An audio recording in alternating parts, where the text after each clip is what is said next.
ಕಾಶ್ಮೀರದ ಕಣಿವೆಯಲ್ಲಿ ಸೇನಾ ವಾಹನದ ದುರಂತದಲ್ಲಿ ರಾಜ್ಯದ 3 ಯೋಧರು ಕೊನೆ ಉಸಿರೆಳೆದಿರುವಂತೆ ಕಾಶ್ಮೀರದಲ್ಲಿ ಕರ್ನಾಟಕದ ಯೋಧರು ಹುತಾತ್ಮರಾದಂತಹ ವಿಚಾರಕ್ಕೆ ಸಂಬಂಧಪಟ್ಟಂತೆ ಪಾರ್ಥಿವ ಶರೀರದ ಮುಂದೆ ಕರುಳು ಹಿಂಡುವಂತಹ ದೃಶ್ಯ. ವೀರಪುತ್ರರಿಗೆ ಕಣ್ಣೀರ ವಿದಾಯ, ಕುಟುಂಬಸ್ಥರ ಆಕ್ರಂದನ ಮುಗಿಲು ಮುಟ್ಟಿದೆ. ಕಾಶ್ಮೀರದಲ್ಲಿ ಉಡುಪಿಯ ಯೋಧ ಅನೂಪ್ ಪೂಜಾರಿ ಹುತಾತ್ಮರಾಗಿರುವಂಥದ್ದು. ಉಡುಪಿಯ ಬಿಜಾಡಿ ನಿವಾಸಕ್ಕೆ ಅನೂಪ್ ಪಾರ್ಥಿವ ಶರೀರವನ್ನು ರವಾನಿಸಲಾಗಿದೆ. ಪಾರ್ಥಿವ ಶರೀರ ಬರ್ತಾ ಇದ್ದ ಹಾಗೆ, ಕೊನೆ ಉಸಿರೆಳೆದ ಮಗನನ್ನು ನೋಡ್ತಾ ಇದ್ದ ಹಾಗೆ ಕುಟುಂಬಸ್ಥರ ಆಕ್ರಂದನ ಮುಗಿಲು ಮುಟ್ಟಿದೆ. ಸಕಲ ಸರ್ಕಾರಿ ಗೌರವಗಳ ಸಮರ್ಪಣೆಯಾಗಿದೆ. ನೀವು ಕೂಡ ವಿಜುವಲ್ಸ್ ಅನ್ನು ಗಮನಿಸ್ತಾ ಇದ್ದೀರಿ. ಜಮ್ಮು ಕಾಶ್ಮೀರದಲ್ಲಿ ಬೆಳಗಾವಿಯ ಯೋಧ ಉಡುಪಿಯ ಕುಂದಾಪುರದ ಯೋಧ ಹುತಾತ್ಮರಾಗಿರುವಂಥದ್ದು ಅನೂಪ್ ಪೂಜಾರಿ ಅಂತೇಳಿ ಅವರ ಹೆಸರು. ಇದ್ದೊಬ್ಬ ಮಗನನ್ನು ಕಳೆದುಕೊಂಡು ಕುಟುಂಬಸ್ಥರ ಕಣ್ಣೀರು, ಆಕ್ರಂದನ ಮುಗಿಲು ಮುಟ್ಟಿರುವಂಥದ್ದು.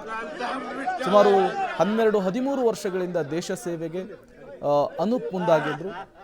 ಈಗ ಕುಟುಂಬಸ್ಥರ ಆಕ್ರಂದನ, ಕಣ್ಣೀರ ವಿದಾಯವನ್ನು ನೀವು ಗಮನಿಸ್ತಾ ಇದ್ದೀರಿ.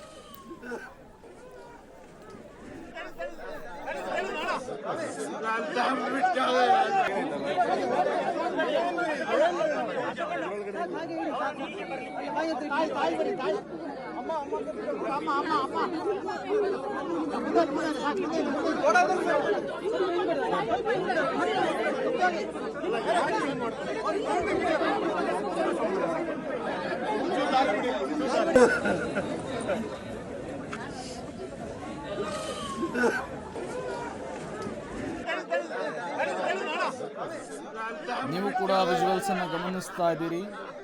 ಕುಂದಾಪುರ ಬಿಜಾಡಿ ಅವರ ಗ್ರಾಮ. ಅಲ್ಲಿ ಈಗ ಇಡೀ ಊರಲ್ಲೇ ನೀರವ ಮೌನ ಆವರಿಸಿರುವಂಥದ್ದು.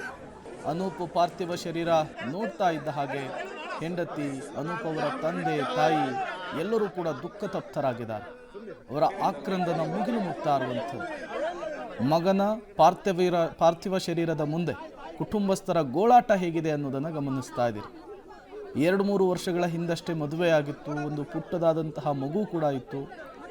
ಎಲ್ಲರನ್ನೂ ಕೂಡ ಬಿಟ್ಟು ಅನೂಪ್ ಬಾರದ ಲೋಕಕ್ಕೆ ಈಗ ಪಯಣವನ್ನು ಬೆಳೆಸಿರುವಂಥದ್ದು. ಜಮ್ಮು ಕಾಶ್ಮೀರದಲ್ಲಾದಂತಹ ದುರಂತದಲ್ಲಿ ಪ್ರಾಣವನ್ನು ಬಿಟ್ಟಿರುವಂಥದ್ದು. ಇನ್ನು 2-3 ವರ್ಷ ಕೆಲಸವನ್ನು ಮಾಡಿ ವಾಪಸ್ ಊರಿಗೆ ಬಂದು ಸೆಟ್ಲ್ ಆಗ್ತೀನಿ ಅಂಥೇಳಿ ಕೊನೆಯದಾಗಿ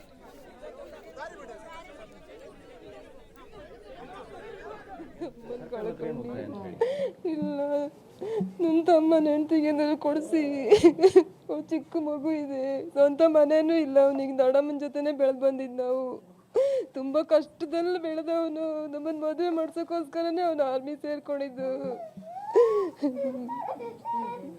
ಕಷ್ಟದಲ್ಲೇ ಸುಖನೇ ನೋಡಿಲ್ಲ ಅವನು. ಜಾಬ್ ಕೊಡಿಸಿ, ನಮ್ದೇನು ಅಭ್ಯಂತರ ಇಲ್ಲ. ನಮ್ಮ ತಾಯಿನ ಮಾತ್ರ ನೋಡ್ಕೊಳ್ಳಿ. ಅವ್ರನ್ನ ಒಂದೇ ಮಗ, ಯಾರು ನೋಡ್ಕೊಳ್ಳೋರಿಲ್ಲ. ಕೊಡಿಸಿ, ನನ್ನ ತಮ್ಮನ ಹೆಂಡತಿ ಜಾಬ್ ಕೊಡಿಸಿ. ಅದೇ ಅವ್ರಿಗೆ ಜಮ್ಮು ಕಾಶ್ಮೀರದಲ್ಲಿ ಒಂದ್ಸಲ ಡ್ಯೂಟಿ ಆಗಿತ್ತು 2 ವರ್ಷ. ಅದಾದಮೇಲೆ ಹಿಮಾಚಲ ಪ್ರದೇಶದಲ್ಲಿ ಇದ್ವಿ ನಾವು ಕ್ವಾರ್ಟರ್ಸಲ್ಲಿ. ಅದಕ್ಕೋಸ್ಕರ ಈ ಗ್ಯಾರಮಾರಟ ಯೂನಿಟ್ ಹೋಗಿರುವಂಥದ್ದು. ಅದಾದಮೇಲೆ ಇನ್ನೊಂದು ತಿಂಗಳಲ್ಲಿ ಬರ್ತಾರೆ ಅಂದ್ಕೊಂಡಿತ್ತು. ಬಟ್ ಆಗಿಲ್ಲ. 1.5 ವರ್ಷ ಅಲ್ಲೇ ಇದ್ದರು.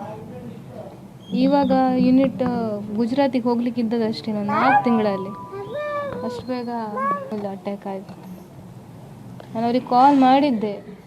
ಸೊ ಯಾವತ್ತೂ ಅವ್ರು ನಂಗೆ ಕಾಲ್ ಮಾಡದೇ ಇರೋದಿಲ್ಲ. ಅವ್ರಿಗೆ ಸ್ವಲ್ಪ ಟೈಮ್ ಸಿಕ್ಕಿದ್ರು ನಂಗೆ ಅವ್ರು ಕಾಲ್ ಮಾಡ್ತಾರೆ. ಒಂದಿನನೂ ಕಾಲ್ ಮಾಡೋದಿದ್ದಿಲ್ಲ. ಆ ದಿನ ಮಂಗಳವಾರ ಇಡೀ ದಿನ ಕಾಲ್ ಮಾಡಿಲ್ಲ. ಆಯಿತು, ಸಂಜೆ ಆಗೋ ತನಕ ಕಾಲ್ ಮಾಡಿಲ್ಲ. ಮತ್ತು ನಾನು 10-11 ತನಕ ಕಾಲ್ ಮಾಡಿದ್ದೇನೆ, ರಿಸೀವ್ ಮಾಡಿಲ್ಲ. ಆಮೇಲೆ ಮೊಬೈಲ್ ಸ್ವಿಚ್ ಆಫ್ ಬಂತು.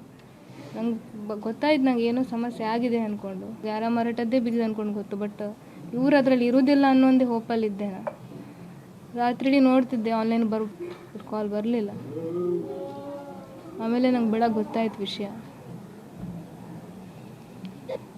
22ಗೆ ಡ್ಯೂಟಿಗೆ ಜಾಯಿನ್ ಆಗಿದ್ದು. 23ಗೆ ಅವ್ರು ಯೂನಿಟಿಗೆ ಹೋಗಿದ್ದಷ್ಟೇ. ಅಷ್ಟು ಬೇಗ ಅವ್ರಿಗೆ ಡ್ಯೂಟಿ